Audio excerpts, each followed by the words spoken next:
Good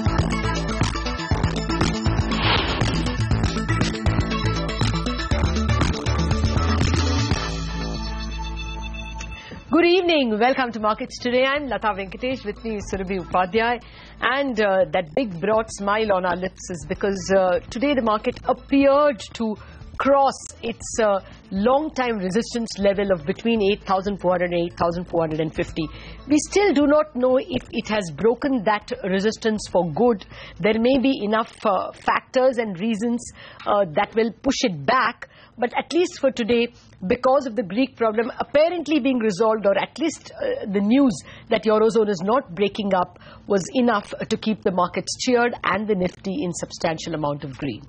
Hi, Surabhi. Hi, Lata. Yes, at least we have something more concrete to report with respect to Greece today. So some incremental developments taking place. We will get you lots of commentary, but first let's start with the headlines. India joins the global cheer on the Greek deal. Benchmark indices rally 1% with the Nifty closing above 8450. IT, Auto and Pharma stocks lead the rally. The Midcap index outperforms, gaining 1.3%. Public sector stocks like MTNL, HMT and ITI rallied between 6 and 16%. Sun TV closes higher after securing interim relief from the Supreme Court in the Aircel Maxis case. Tire stocks like Apollo, JK and others rallied on lower synthetic rubber prices. Indices Bank kicks off the banking earnings season on an optimistic note. Net interest income grows 23%. Profits beat estimates, rising 25%. And asset quality and net interest margins remain stable. The stock closes up over 3%. Those were the headlines, and here are the experts that we have lined up on the show for you. Saurabh Mukherjee of Ambit Institutional Equities gives us his take on the market. Fund managers Manish Gunwani of ICICI Prudential AMC and Navneet Munot of SBI Mutual Fund will tell us why they think domestic fund flows are driving the markets. And we will also get you the management of Indices Bank to talk about their quarterly numbers. Okay, so let's first start by telling you exactly what transpired on the Lal Street today. The debt deal in Greece also brought cheer to the Lal Street. Sensex gained nearly 300 points. The index is now within kissing distance of the 28,000 mark. The Nifty surged past 8,400, gaining nearly 100 points in trade. Anuj Singhal is now here with the wrap of the day's trading action. Anuj, so all thanks to Greece, we had the good start to the week here as well. Well, good start to the week, and clearly two things that helped the markets or helped the bulls today. One was that Greece deal or the Greece bailout, which clearly helped sentiment, and Indices Bank's numbers were quite okay. They looked good, and that's what really helped the banking stocks as well in second half of trade. So things looking good. Also, what was interesting was that there was big surge that you saw in high pedigree mid caps today. So there was a big rally in some of the non-index names. Let's talk about some of the stocks that led the market higher today. First up, in terms of Nifty gainers, stock of the day today probably was Indices Bank. Post those numbers. In terms of the reaction, the stock was up close to 3.5%. HDFC was up 3%, and HCL Tech as well was up about 4%. Some other Nifty gainers today included stocks like BPCL, Asian Paints, Z Entertainment. So it was quite broad-based in nature. In fact, there was no particular sector that you could look at and say that that was the leader. If you take a look at the next plate as well, a lot of individual gainers, whether it was Maruti, whether it was ITC or Infosys. So across different sectors, we had big gainers. On the losing side, two stocks stand out, and one of them is, of course, one of the leaders of the market, Larsen & Toubro. So that was a bit of a surprise. ONGC, of course, has been a rank underperformer, and today also that stock was down about 1%. But the space where traders made a lot of money today was outside the index. A lot of F&O stocks surged today. TVS Motor was up 5%, Bharat Forge 5% as well, and so was the case with Motherson Sumi. Not just that, some other names that looked good. DCB Bank, ahead of numbers, was up 6.5%. Dish TV was up 5.5%. And South Indian Bank was up about 4%. So things look good today, but let's keep this at the back of our mind that the Nifty is essentially back to that same trading range where it was before the last round of correction took place. So this next 100 point is extremely crucial zone as far as the bulls are concerned. Yes, that point is taken, Anuj, and the resistance to that level can come from the banking space, because already we saw today the banking majors not participating. Bank of Baroda and Punjab National Bank were only two of the four stocks in the Nifty that ended in the red, and Bank Nifty as a whole was a minor underperformer. You know, the Bank Nifty is actually dominated by private sector banks. private sector banks, going by the Indices example, should actually turn in slightly better results. Nevertheless, we are seeing that even a private sector banking dominated index has not done too well. If you pulled up the PSU CNX index, it actually reveals a little more pressure. So Bank Nifty could well be, or banks could well be the place, okay, that's also 0.9 up, could be the place from where you might find a little bit of resistance. As it is, bond yields are a bit high. That will mean some portfolio loss, and then you never know about the performance of PSU banks because of, steel company borrowings and infrastructure borrowings. That pocket continues to remain under pressure and may well be the single reason why the banks, why the Nifty itself is unable to meaningfully cross that 8,450 mark. But let us see if things turn for the better. All right, on that note, let's move to some opinion as well. Well, here's an expert voice coming in. Saurabh Mukherjee, CEO of Ambit Institutional Equities, says that the market is headed for a 5 to 10% correction in the next 3 months. But Nilesh Shah of Kotak Mahindra Mutual Fund says that markets could be higher than current levels by the end of FY16. Two contrarian views coming your way. The new government won the elections in May last year, and they were embarked upon what is hardcore structural reform. They're going after black money, they're going after subsidies, they're going after crony capitalists. All of this is good for India in the long run. The only challenge is that it creates short-term problems. It's hitting consumption, it's hitting the real estate sector. And once you hit consumption and real estate, that's really 30-40% of your GDP growth going backwards. And that's, I think, where we are. I think we've got a decelerating economy.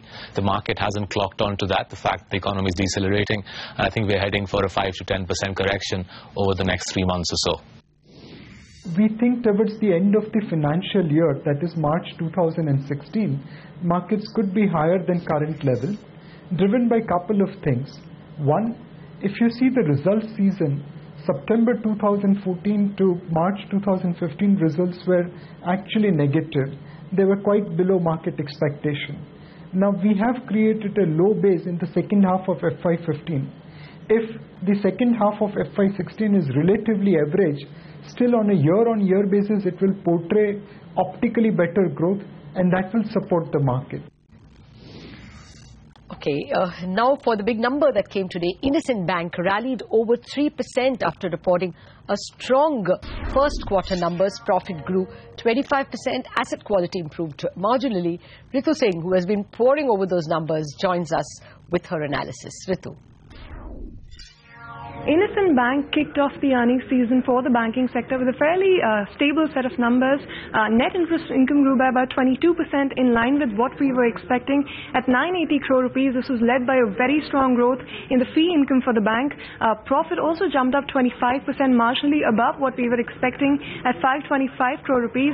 Net interest margins were stable as have been over the last few quarters at 3.68% for Q1 of FY16, and the asset quality was also fairly stable.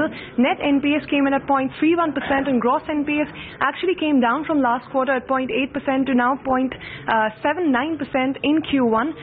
Of course, provisions, the figure looks slightly higher at 123 crore rupees compared to 107 the last quarter, but that is mostly because of a deferred provision of 32 crore rupees that will continue to take place in the next 6 quarters because of the sale to ARCs that the bank did in the last quarter. As far as the QIP is concerned, the bank raised about 4,500 odd crore rupees in the first quarter itself, and the money is coming in July, and this money will be used for organic growth is what the management says. There will also be a preferential allotment which will help it raise another 750 crores, which will be completed come August, so the bank would have raised close to 5,000 crore rupees. All in all, a good set of numbers, fairly in line with what we were expecting, and no big surprises really. Back to you. As it is, we have a Tier 1 ratio. You see, in this quarter, without the capital, we have a Tier 1 ratio of almost 11.55%. And with this money, our Tier 1 and our capital adequacy will go up to slightly over 16%. So we have now fresh fuel in the tank, and this should enable us to work on the ambitions that we've always stipulated in terms of what our credit growth is going to be, and enable us also to fulfill our ambitions in terms of expansion. All right, that was Indus Inc. And now let's talk about the big news from the global arena. Finally, there is a third bailout deal in Greece. The agreement includes a 50 billion euro Greece-based fund that will privatize or manage Greek assets. Out of that 50 billion, 25 billion will be used to recapitalize Greek banks. The country also pushed hard to exclude the International Monetary Fund from involvement in any bailout. However, it did not have its way. According to EU Council President Donald Tusk, leaders have agreed to start negotiations on an ESM program. However, the approval of several national parliaments, including the Greek parliament itself, is needed for those negotiations to formally begin. After 17 hours of negotiations, we have finally reached it. Someone can say that we have an agreement.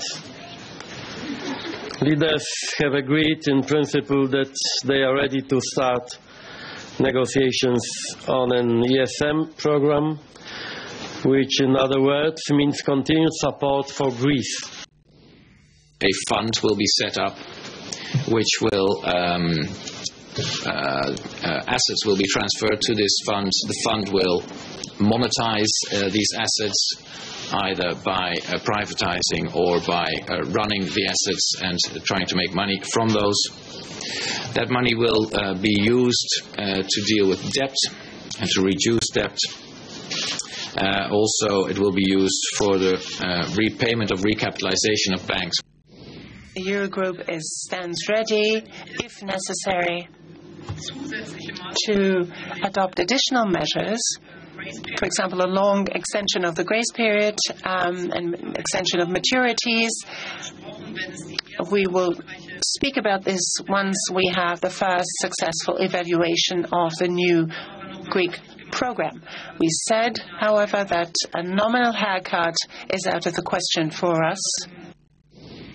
Greece is a country, a friend of Europe, which wished to enter into Europe after years of dictatorship. So there might have been discussions as to its capability of making this transition possible, this entry into the Eurozone possible. But all the democratic parties stated that they wanted to stay within the Eurozone. They might have made another choice, but they wanted to remain within the Eurozone. And now let's find out how experts are reacting to the big developments in Greece. Hear them out. This is positive news in at least two regards. First of all, they actually got a deal, and second, and secondly, there is talk that this deal might involve dealing with the issue of bank recapitalization in Greece. Again, the details are pretty scarce now, but that was an issue that has been weighing on the market. People have been saying, "Hey, wait a minute, the banks need money as well. Where's that going to come from?" So it looks like they might try to deal with this bank issue by through asset sales. If they've reached agreement on that, that's certainly positive. We're going to get a little bit of volatility because initially you might get a knee-jerk response of it feeling like it's good news. But obviously there's still a lot of uncertainty out there. We still have a lot of looming deadlines day by day by day. And beyond that, even if we do put the issue comfortably behind us and say, okay, that's it, Greece is done, or at least the can has been kicked down the road for another 6 months or 12 months, which in reality is maybe all we've managed to achieve here. The focus will then immediately shift back to Wednesday and Janet Yellen when she's speaking. And if she hasn't got to worry about Greece, maybe that makes her a little bit more likely to be hawkish, which is going to help the dollar and not help the euro. Okay, some opinion coming your way. Time for a break now, but coming up, we'll tell you all about the stocks that were in news today and also talk about the big macro data to watch out for tomorrow.